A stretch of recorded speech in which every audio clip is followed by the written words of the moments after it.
Hai, halo, hello, ulala, bumbungwa. Apa kabarnya? Pasti baik kan? Jumpa lagi dengan channel Dayat Malhotra Official. Tentunya masih dengan merangkum alur cerita film yang sangat jom-jom menjelita. Dan terima kasih juga sudah buka lensa matanya untuk menonton video saya yang sangat ramah lingkungan ini. Dan kali ini saya akan membahas alur cerita dari film yang berjudul Flawless, di mana film ini menceritakan tentang sebuah perampokan di perusahaan berlian terbesar di dunia yang dilakukan oleh seorang tukang sapu. Film ini dibintangi oleh Michael Caine dan Demi Moore yang disutradarai oleh Michael Rapaport, dan film ini dirilis pada tahun 2007. Penasaran kan? Penasaran kan? Yuk, mari kita bahas alurnya dan saya akan kupas dengan bibir saya yang tajam setajam sembilu berbisa. Film berawal ketika seorang reporter surat kabar bernama Casey datang ke sebuah restoran untuk menemui seorang wanita parubaya bernama Laura Quinn. Casey meminta Laura untuk menceritakan kisahnya saat bekerja di perusahaan London Diamond, sebuah perusahaan berlian terbesar di dunia. Laura lalu memperlihatkan sebutir berlian langka yang ia curi dari London Diamond. Lanjut, kemudian ia menceritakan tentang kisahnya di tahun 1960.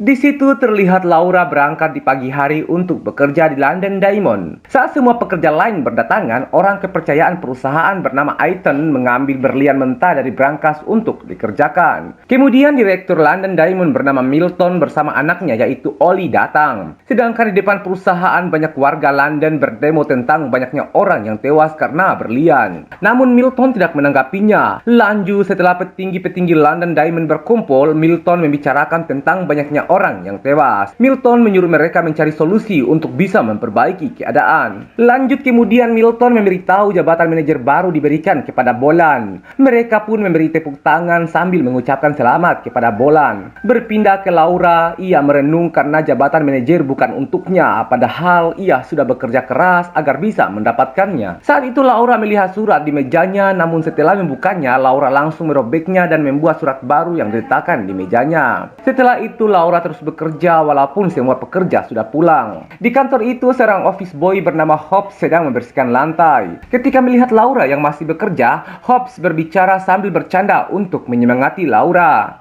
Esok harinya, Laura malah mengusulkan untuk memperpanjang kontrak dengan Rusia secara rahasia karena Rusia membeli diamond dengan harga yang tinggi.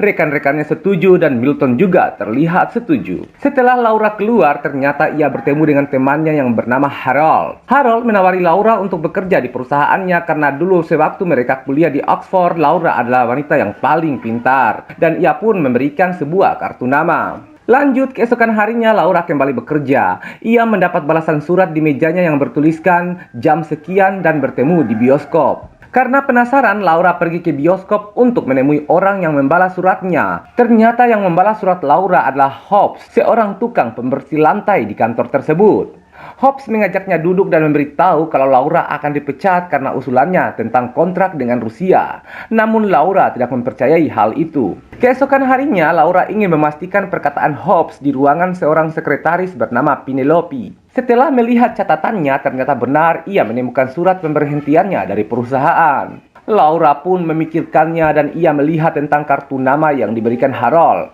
Laura langsung menemui Harold untuk menerima tawarannya, namun Harold tidak bisa lagi memberikan pekerjaan tersebut karena Laura telah merusak kerjasama London Diamond dan Rusia. Malam harinya Laura memikirkan tentang pemecatan itu hingga ia bermimpi tentang tertangkap mencuri berlian. Setelah itu Laura menghampiri Hobbs yang berada di balapan anjing. Ia memberitahu tentang kebenaran pemecatannya dan Laura menduga kalau Hobbs ingin merampok di sana. Hobbs mengatakan, "Aku sudah punya rencana." Kemudian Hobbs membawa Laura ke rumahnya dan menjelaskan tentang rencana perampokan berlian tersebut. Hobbs yakin berhasil karena sudah 16 tahun bekerja di sana. Namun Laura mengatakan kalau kode brankas itu sering dirubah-rubah 2 minggu sekali. Hobbs mengatakan kalau ia pernah menemukan kode di bawah meja Milton. Kemudian Hobbs memperlihatkan kertas pemberitahuan acara pesta di rumah Milton. Ia menyuruh Laura menghadiri pesta tersebut dan memasuki ruangan Milton karena kode brankas tersebut pasti berada di sana. Sedangkan Sedangkan untuk mengambil berlian, Hobbs memperlihatkan tempat minuman yang bisa menampung berlian yang cukup banyak untuk membuat mereka kaya raya. Malam harinya, acara di rumah Milton pun terjadi. Laura juga datang ke pesta tersebut. Saat Laura keluar, ternyata ada Ollie di sana. Setelah berbicara sebentar dengan Ollie, Laura secara diam-diam memasuki ruangan Milton. Ia berniat mencari kode yang dikatakan Hobbs, namun ia tidak menemukannya. Tiba-tiba Milton masuk. Untungnya Laura dengan sigap bersembunyi manja. Dari atas persembunyian, Laura melihat Milton membuka sebuah brankas. Saat Milton pergi, Laura langsung membuka brankas tersebut. Dan ia mendapatkan kode brankas berlian di sana. Esok harinya, Hobbs pun menaruh bunga di kuburan istrinya. Setelah itu, ia kembali bekerja dan Laura memberikan kode tersebut untuk dijalankan. Ketika ia kembali ke kantor, Laura melihat banyak kamera pengaman telah dipasang. Laura langsung mendatangi Hobbs yang berada di bar pinggiran kota. Ia memberitahu Hobbs untuk membatalkan rencana karena di perusahaan sudah terpasang banyak kamera. Namun Hobbs tidak ingin membatalkan rencana tersebut karena ia sudah mengetahui kalau Laura mempunyai rencana lain. Laura mengatakan kalau di sana terpasang 8 kamera dan yang berfungsi total hanya 4 dan kamera itu berganti setiap 60 detik. Hobbs mengatakan ia bisa melakukannya dan Laura harus membantunya dengan menyamakan jam. Dan malam harinya setelah pekerja pulang, Hobbs mulai beraksi dengan membersihkan lantai. Setelah mengetahui kamera sudah berpindah, Hobbs langsung membuka brankasnya saat kamera berpindah lagi. Hobbs sebenarnya sempat tertangkap kamera, namun karena Laura dengan cepat menghubungi ruang monitor, perhatian penjaga tersebut teralihkan dan ia tidak melihat Hobbs. Dan setelahnya Hobbs berhasil masuk ke ruang berlian. Setelah beberapa saat, Hobbs kembali keluar tanpa terdeteksi. Keesokan harinya, Laura menunggu Hobbs di pintu keluar belakang. Namun ketika Hobbs keluar, penjaga memanggilnya karena ada toilet yang tersumbat. Kemudian Laura memasuki kantor sambil melihat Hobbs yang membawa botol minuman. Adegan kemudian berpindah di rumah Hobbs, ia membuang minumannya. Kemudian ia lanjut minum anggur sambil menatap foto istrinya. Dan di situ diketahui di mana Hobbs menyimpan berlian curiannya. Sedangkan di botol minumannya hanya ada kopi dan itu masih sebuah misteri.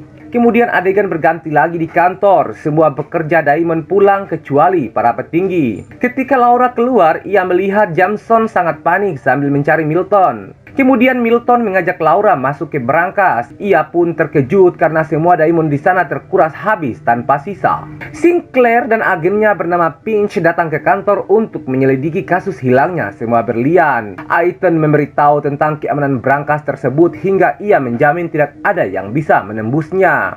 2 ton berlian hilang dan tidak mungkin pelakunya melakukan sendirian. Saat semua petinggi berkumpul, Milton memberitahu masalah ini tidak boleh diketahui wartawan atau polisi karena mereka akan membereskan masalah ini secara pribadi. Sinclair kemudian memperkenalkan penyidik Pinch kepada petinggi kantor. Pinch berjanji akan menemukan semua berlian yang hilang. Kemudian Pinch pun meminta semua staf malam berkumpul untuk diinterogasi. Sedangkan Laura menghampiri Hobbs karena ia tidak menyangka semua berlian hilang. Dan Pinch melihat mereka sedang bicara di sana. Setelah itu Laura langsung pergi untuk melakukan pekerjaan. Kemudian Laura kembali menemui Hobbs. Laura ingin tahu di mana semua berlian disimpan. Namun Hobbs tidak ingin memberitahunya karena jika waktunya sudah tepat, Laura akan mendapatkannya.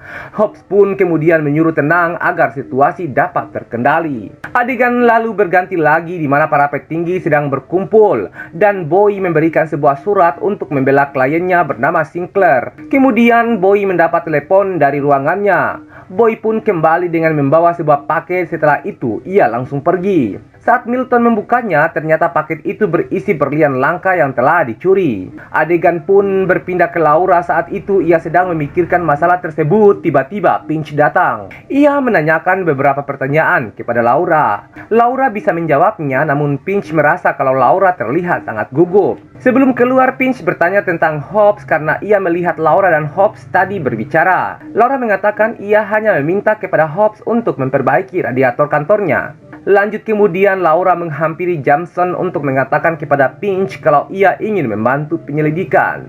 Setelah itu Laura langsung menemui Finch untuk membantunya karena Jameson sudah mengatakannya. Finch langsung mengatakan kalau setiap kamera di monitor berpindah setiap 60 detik dan itu cukup untuk pelaku memasuki brankas tanpa terdeteksi. Lanjut mereka memasuki brankas karena tidak mungkin keamanan brankas bisa ditembus lewat dinding ataupun atap karena seluruh ruangan itu berlapis baja setebal 3 inch. Adegan pun berpindah lagi ke Sinclair. Ia saat itu mengganti semua kerugian dengan uang 5 juta pound sterling di awal. Milton menolaknya karena uang itu tidak bisa mengganti berliannya. Dan jika tidak bisa menyuplai berlian, sebuah bencana akan terjadi. Kemudian Finch dan Laura datang. Finch mengatakan kalau pelaku adalah orang dalam. Pelaku mengambil kode yang ada di ruangan Milton ketika di acara dan Finch sudah mengirim tim untuk melakukan pencarian sidik jari yang bisa ditemukan. Sinclair dan Finch menyimpulkan perampokan ini bermotif politik dan tersangka sementara adalah anak Milton yaitu Ollie. Milton tidak terima kalau anaknya yang dituduh. Ia malah mengancam Sinclair akan mengambil semua yang telah dimilikinya dan menghancurkannya tanpa sisa. Kemudian adegan berpindah ke saluran air di mana saat itu Laura menemui Hobbs dan mengatakan tentang berlian yang tidak bisa dijual karena hanya London Diamond lah pembeli berlian terbesar saat ini. Hobbs pun mengatakan ia tidak berniat menjualnya, ia akan meminta tebusan. Laura memberitahu itu tidak mungkin dengan tebusan karena akan menjadi ancaman. Laura juga memberitahu ia akan mencari tahu di mana berlian itu tanpa membuat kesalahan agar ia tidak dianggap sebagai perampok. Kemudian adegan berpindah di mana Laura mulai bekerja dengan melihat lorong-lorong kantor, kemudian Finch datang. Ia meminta sidik jari setiap orang yang datang ke pesta termasuk Laura. Kemudian lanjut mereka menemui Hobbs. Finch menginterogasi Hobbs. Namun dengan santai Hobbs menjawab semua pertanyaan seperti ia tidak melakukan apa-apa. Dan tiba-tiba anak buah Finch datang dan memberitahu kalau ada sesuatu yang menarik. Setelah Finch pergi, Laura mengatakan saat mengambil kode itu ia sudah memakai sapu tangan agar tidak meninggalkan sidik jari. Laura meyakini kalau perampokan ini bukan masalah uang, melainkan masalah politik Hobbs. Laura juga mengatakan mereka harus bernegosiasi karena Sinclair akan mengetahui semuanya dengan yakin. Namun Hobbs mengatakan mereka tidak akan pernah menemukan berliannya. Adegan kemudian beralih di mana Finch melihat sidik jari Laura sama persis dengan yang ditemukan di rumah Milton. Finch juga melihat foto Laura di balapan anjing ketika Laura sedang bersama Hobbs. Sedangkan saat itu Laura mengecek loker milik Hobbs. Ia pun kebingungan di mana Hobbs menyembunyikan semua berlian tersebut. Adegan kemudian berpindah ke Sinclair. Gablet memberitahu jika terus menyalahkan Ollie maka akan terjadi pertumpahan darah. Di sisi lain Milton juga menyuruh dua tangan kanannya untuk memberitahu semua petinggi yang terlibat untuk membayar seluruh kerugian, jika tidak Milton akan menghancurkan mereka seumur hidupnya. Sinclair menghubungi kantor untuk memberitahu tentang perampokan tersebut. Sesaat kemudian bawahan Milton memberitahunya kalau banyak wartawan di depan kantor. Dua tangan kanan Milton membukakan pintu dan ada banyak wartawan menanyakan tentang perampokan berlian. Milton turun dengan membawa secangkir minuman dan tiba-tiba ia langsung terjatuh hingga tewas. Adegan pun berpindah lagi ke Finch. Ia saat itu mengajak Laura untuk minum di sebuah bar. Setibanya di bar, ia langsung menuduh Laura bagaimana caranya memindahkan semua berlian tanpa terdeteksi. Laura mengatakan kalau ia bukan pelaku dari perampokan berlian tersebut. Di sela pembicaraan mereka, Finch diberitahu kalau ada masalah. Berita perampokan telah bocor ke wartawan dan Milton telah tewas dikena serangan jantung. Ketika Finch pergi, Laura langsung memasuki toilet dengan panik. Tetapi tanpa sengaja, ia menjatuhkan berlian ke dalam pipa. Untungnya, Laura berhasil mengambil kembali berlian miliknya. Namun di sana Laura menyadari kalau bisa saja Hobbs menyimpan semua berlian di bawah saluran air. Laura pun langsung memasuki saluran air.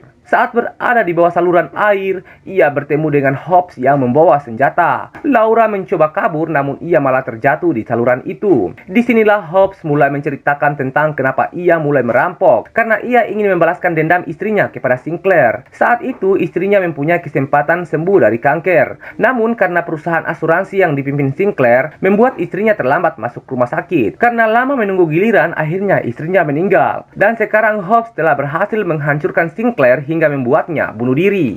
Hobbs juga menceritakan saat mengambil semua berlian, ia masukkan ke tempat sampah dan membuangnya di saluran air. Kemudian tentang paket kiriman berlian itu bukanlah pesan, melainkan rencana dari Hobbs dengan sengaja mengirimkannya kepada pengacara Sinclair karena terlalu besar. Karena berlian itu tersangkut di toilet. Dan sekarang balas dendamnya sudah terpenuhi. Hobbs langsung pergi tanpa mengambil berlian tersebut. Setelah itu Laura melihat tumpukan berlian yang dibuang ke saluran. Laura memberitahu semua petinggi kalau semua berlian sudah ditemukan sehingga ia tidak bisa menjadi tersangka perampokan. Finch langsung menghampiri Laura dan mengatakan kalau sidik jari yang ditemukan di ruangan Milton hanyalah kedok. Ia berterima kasih kepada Laura karena telah menemukan berlian walaupun ia tidak mendapat bayaran. Untungnya Laura mendapat sebutir berlian besar tanpa ada yang mengetahuinya. Setelah kematian ayahnya, Ollie mengambil alih perusahaan London Diamond. Ollie memperlihatkan berangkas kepada semua wartawan dan mengatakan kalau semua berita perampokan itu hanya mitos. Setelah itu, kalau semua petinggi yakin kalau Hobbs melakukan tindakan perampokan sendirian dan mereka tidak bisa menemukannya. Sebulan kemudian, Laura mengundurkan diri dari perusahaan. Setelah itu, ia memberitahu Casey kalau ia menerima surat dari bank kalau ada sebuah deposit atas kepemilikannya yang berisi senilai 100 juta pound sterling dan ia meyakini Hobbs yang melakukannya. Lanjut, Laura pun memberikan kesan yang ia tulis agar Casey terinspirasi dengan buku tersebut. Laura menghabiskan 100 juta pound sterling tersebut untuk membantu masyarakat miskin, kecuali satu berlian besar yang masih ia simpan. Di akhir adegan memperlihatkan Laura pergi dari sana dengan kebebasan di hidupnya karena banyak keuntungan yang ia dapatkan dari kisah perjalanannya, dan film pun berakhir.